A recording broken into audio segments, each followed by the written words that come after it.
To do 6-3, which is kind of the meat and potatoes of this section, we are basically extending into the balance sheet and the income statement. And to kind of give you a general rule, everything above income summary goes in the balance sheet. Everything income summary and below goes in the income statement. So to do this correctly, okay, you are extending across and you are staying in the correct debit or credit. So cash is 9,800 debit, we carry it across.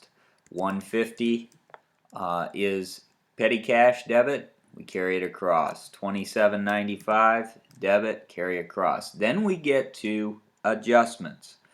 And we know that we made an adjustment, so we have to do the difference between the 456 debit and 131 credit.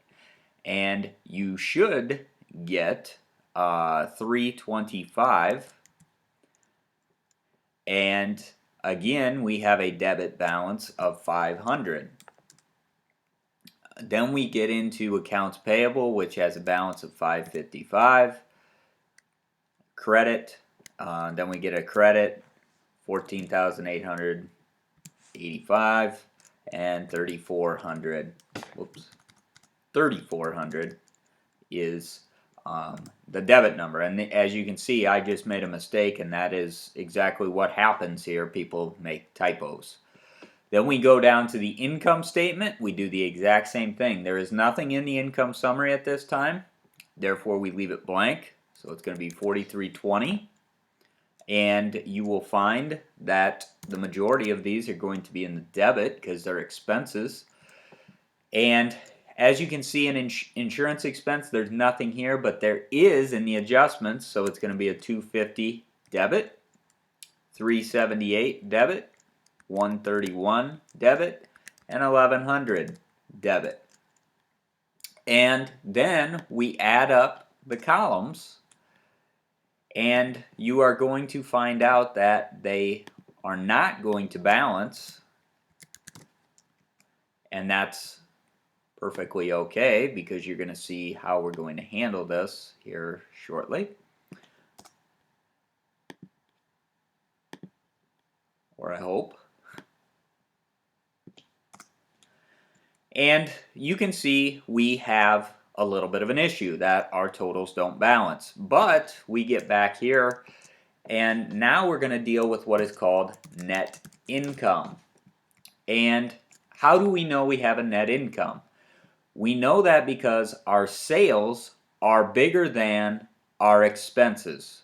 If our expenses, which is this number right here, were bigger than our sales, then we would have a problem. So to get our net income, we take 4320 minus 2790, and you should get 1530. And that always goes under the smaller number, which in this case is 2790.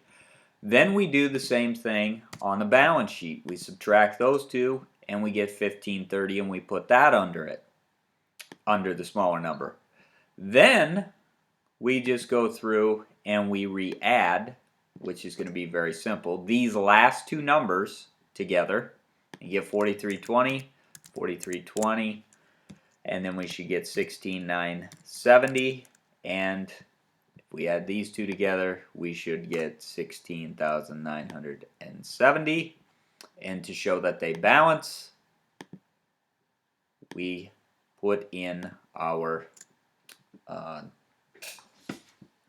highlight, and that is 6-3.